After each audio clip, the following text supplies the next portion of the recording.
uporabnikov zdravil brez recepta. Skratka, sprva bom nekaj povedala splošno o informiranju pri uporabi zdravil brez recepta, potem bom prikazala pregled enih objavljenih raziskav, ki se navezujejo na to področje, predvsem glede preučevanja atributov in kako jih pač respondenti razvrščajo glede na pomembnost, in pri teh raziskavah se običajno uporablja conjoint analiza.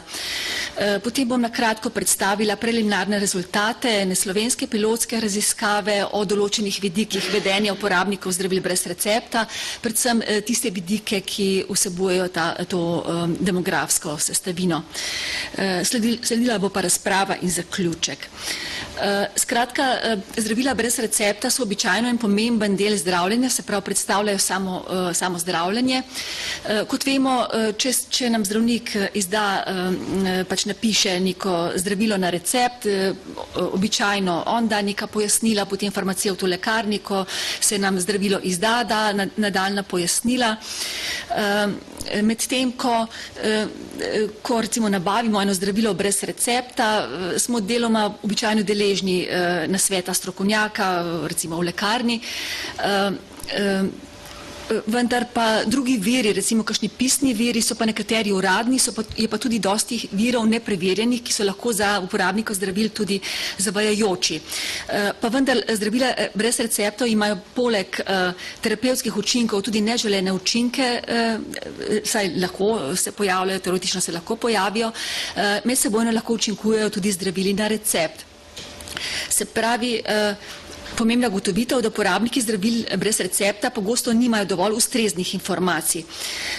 In pomembno je, da poleg teh nasvetov in pač teh virov, ki jih preberejo, da upoštevajo predvsem navodilo za uporabo zdravila, se pravi, da ga dobro preberejo in upoštevajo napotila, ki so v navodilu vsebovana. Tudi recimo sama promocija zdravil, ki se predpisujejo na recept, so v bistvu tudi zakonsko omejena, lahko so usmerjena na strokovnjake z področja zdravja, medtem ko je promocija zdravil brez recepta, je pa tudi usmerjena na splošno javnost. In zato je zelo pomembno, ne samo, da recimo uporabnik zdravil pač to navodilo in pač kakšne druge uradne vire, da pač dobro prebere, ampak pomembno je tudi razumevanje in pa tudi njihovo izobraževanje. Se pravi, med objavljenimi članki so tudi taki, ki vsebujejo analize vedenja pacientov in pa tudi ugotavljanje njihovih preferenc, tudi delno tudi z demografskega vidika. No, tukaj je ena izmed raziskav avtorjev Marshalla in sodelavcev, je zajemala predvsem pač področje, kako se ta conjoint analiza uporablja na področju raziskovanja zdravja oziroma zdravstvenega varstva. Ugotovili so, da v bistvu tam od leta 2005 dalje, da je čedalje več raziskav, kjer so uporabili to conjoint analizo. Običajno so zajeli 3 do 7 atributov, tudi več in manj. Običajno število respondentov je bilo 100 do 300, nekaj raziskav je imelo tudi precej manj respondentov. Se pravi, conjoint analiza je neka analiza, ki se je razvila sprva v psihologiji, uporablja se tudi v ekonomiji, recimo pri raziskavah tržišča, čedalje bolj se pravi uporablja tudi pri raziskovanju zdravja in zdravstvenega varstva. Z to metodo se ugotavljajo stališča pacientov oziroma predstavnikov skupnosti o nekih zdravstvenih temah in določajo se preference, zato ker pač respondenti razvrščajo atribute po pomembnosti. Ena primerljiva raziskava je avtorjev Halme in sodelavcev. Ti so izhajali iz nekih predhodnih ugotovitev, da se v bistvu o stališču in odločanju pacientov o zdravilih, da se premalo ve, da je premalo raziskanega. Poleg tega pa so pač izhajali iz nekega dejstva, da so pacienti pri odločanju tudi o zdravilih čedalje bolj avtonomni. Ti raziskovalci so se osredotočili na zdravila brez receptov, in sicer zdravila za lajšanje bolečin, se pravi za analgetike, in respondenti so bile pa 3 skupine mlajših oseb. In uporabili so conjoint analizo in kot atribute so pa izbrali lastniško ime, ceno, čas nastopa, delovanja, se pravi učinkovitost, mesto nabave zdravila in pa vir informacij o zdravili, se pravi nasvet strokovnjaka. No in rezultati raziskave kažejo, da so ceno in lastniško ime sta atributa, ki so jim respondenti dodelili največjo pomembnost. No, nekako so utemeljili to avtorji tudi, da so pravzaprav bili respondenti mlajše osebe in mlajše osebe običajno prej sprejmejo inovacije, blagovne znamke, se pravi in tudi nova zdravila. In glede na te rezultate so razvrstili respondente v nekako pet skupin. Ena skupina je pomembnost namenila učinkovitosti, druga blagovni znamki oziroma pri zdravilih lahko govorimo o imenu oziroma lastniškem imenu. Naslednja skupina se je osredotočila na ceno in je pripisala pomembnost nizki ceni. Četrta skupina je pomembnost pripisovala predvsem možnosti posvetovanja strokovnjaku z področja zdravja. No, kot peto skupino so pa raziskovalci opredelili kot racionalne paciente. Se pravi, ta skupina je pripisala pomembnost kombinaciji dobrega učinka, nizke cene in pa nasveta strokovnjaka. Skoraj polovica respondentov je veliko pomembnost pripisovala ceni, kar najdemo tudi v drugih raziskavah, tudi če niso z področja zdravja. V bistvu vedno uporabniki zdravil, ko recimo preberejo neki pisni vir, zaznavajo pač neke koristnosti in neka tveganja zdravil. In poteka v bistvu interakcija med dvema psihološkima sistemoma, med razumom in čustvi.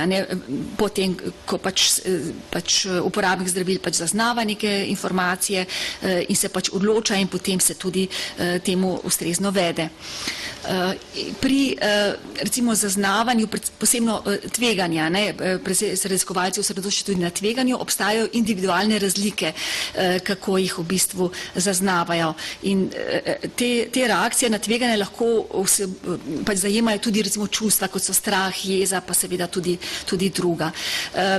Ta v bistvu objavljena literatura je po eni strani, del literature je usmerjena v bistvu bolj kognitivno, tako da v bistvu nekako trdijo, da je bistven je razum pri odločanju o zdravilih. Medtem pa kot druge teorije, recimo Damasio je en izmed takih avtorjev, zelo poudarja vlogo čustev, predvsem pri tistem prvotnem nekako reakcijo, odzivanju in tudi v bistvu s to svojo teorijo tudi utemeljuje s temi nevrofiziološkimi mehanizmi. So pa seveda tudi avtorji, ki priznavajo težo tako razumu kot vlogi čustev. No, izvedli smo eno pilotsko raziskavo, v kateri so sodelovali tudi dr. Toroš in dr. Kleene. Se pravi, sprva je bila posredovana neka povezava na spletno anketo in preko elektronske pošte so respondenti dobili to sporočilo in so pač izpolnjevali eno anketo. Respondenti so bili v bistvu obeh spolov, iz različnih starostnih skupin, z različno stopnjo izobrazbe iz več geografskih področij. Se pravi, in te preliminarni rezultati, o katerih bom nekaj povedala danes, so predvsem glede z demografskega vidika, se pravi analiza glede na spol, starost in izobrazbo. Zasnova raziskave je pa širša, se pravi, da bi ugotavljali atribute, ki se nanašajo na koristnosti in tveganja zdravil brez receptov. No, takšna skupina zdravil so bila pa ta zdravila, ki se izdajo brez recepta in so namenjena lajšanju simptomov virusnih obolenj. Se pravi, respondentov je bilo 86, več žensk kot moških, različne izobrazbene strukture, iz 3 starostnih skupin do 30 let, od 30 do 50 let in nad 50 let. Ta anketna vprašanja, na katere sem zdaj osredotočila, je pa pogostnost zbolevanja zaradi teh bolezni, pogostnost nabave ustreznih zdravil brez recepta in pač obseg branja navodil za uporabo zdravil brez recepta. No, iz anketnih odgovorov smo razbrali v bistvu, da je večina respondentov označila, da zaradi virusnih obolenj zboleva od 1 do 3 na leto. Da bi pogosteje je zbolevalo manj ljudi in tudi manj ljudi ni zbolevalo nikoli, skladno z odgovori. Glede pogostnosti nakupa teh zdravil brez recepta v lekarni smo iz odgovorov razbrali, da je največ ljudi ta zdravila nabavilo do nekajkrat letno.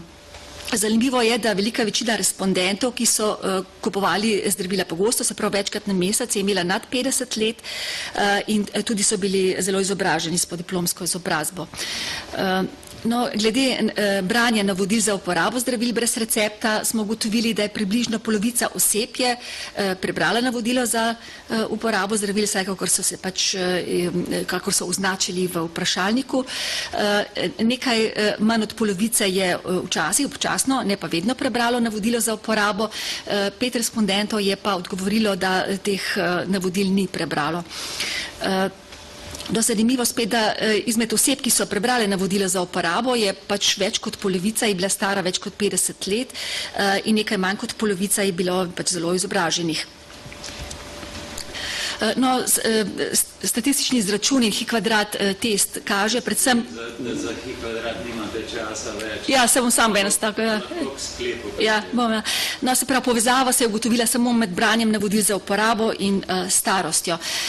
Se pravi, če pridemo k razpravi, se pravi, več kot 3/4 respondentov je odgovorilo, da zaradi virusnega obolenja zbolevajo nekajkrat na leto, od 1 do 3krat na leto, kar je v bistvu, ti rezultati so skladni s pogostostjo nakupa zdravil iz te terapevtske skupine. V primerjalni študiji recimo Halme in sodelavcev so ugotovili večjo pogostnost uporabe zdravil. No, te razlike lahko pač pripišemo, se pravi, so bile različni starostni segmenti zajeti, različno velik je bil vzorec respondentom, tudi razlike v indikacijah teh zdravil. Tudi v bistvu v pilotski raziskavi slovenski govorimo o nakupu zdravila, ne v te primerljive raziskavi pa govorijo o uporabi, se pravi, lahko pač enkrat nabavimo zdravila in pač ga večkrat uporabljamo, v tem je pač tudi razlika. No, demografske značilnosti respondentov, ki so ta zdravila kupovali pogosteje, no, zanimivo je, da je v starostni skupini nad 50 let je velika večina teh respondentov pripadala, kar pač lahko povezujemo z bolevnostjo te pač skupine oseb in pa morda tudi z več izkušnjami. Tudi pogostejša nabava zdravil teh brez recepta pri zelo izobraženih osebah lahko povezujemo tudi v bistvu z večjo avtonomnostjo pri samozdravljenju, pač da zaupajo vase, da pač ta zdravila lahko pač tudi uporabljajo na varen način. No, glede navodil za uporabo zdravil pa lahko ugotovimo, da pač bi se, čeprav je recimo ena polovica vseh približno označila, da navodilo vedno preberejo, bi se pa po drugi strani moral zmanjšati delež oseb, ki navodil ne preberejo vsakič, ker je to pač zelo pomembno. Čim bolj zmanjšati bi se moral pa delež oseb, ki navodil sploh ne preberejo. V idealnem primeru jih pač takih ne bi bilo. Treba je v tej smeri nadaljevati z izobraževanjem, v bistvu kako so pomembne te informacije v navodilu za uporabo, da se pač tudi, da je pač zdravljenje res pokaže pač učinkovitost in je zdravljenje varno. Tudi recimo pogosto branje navodil se je pokazalo pri osebah, ki so zelo izobražene s podiplomsko izobrazbo, kar bi mogoče lahko povezali z izpopolnjenim znanjem teh oseb. No, če na kratko zaključim, se pravi, vedenje uporabnikov zdravil je pomembno preučevati tudi iz tega demografskega vidika, tako da v bistvu lahko opredelimo posamezne skupine in jih ustrezno, z njimi ustrezno komuniciramo, jih ustrezno naslavljamo. V teh raziskavah se zelo velikokrat uporablja conjoint analiza, s katero ugotovimo, kakšno pomembnost se pač respondent pripisuje določenemu atributu. No, to so pač neki preliminarni rezultati, zdaj pač načrt je, ne upam, da bo pač tudi uspelo, da bomo lahko izvedli, da bo pač na nekem večjem vzorcu respondentov, kjer bomo tudi ugotovili točne preference posameznih atributov glede koristnosti in tveganj zdravil. Pomembno je pa to zato, ker bi iz takega raziskovanja bi dobili tudi pač neko aplikativno vrednost, neka izhodišča za komunikacijske strategije in bi s tem lahko povečali, da bi pač razumevanje teh informacij strani uporabnikov zdravil, kar bi se pripomoglo k učinkovitemu in varnemu zdravljenju. Tako, hvala lepa, če je kakšno vprašanje.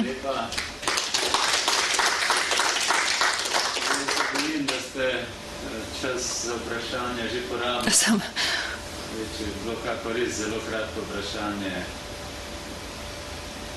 imamo, se mi zdi, še 3 referate, bi prosil zdaj naslednjo.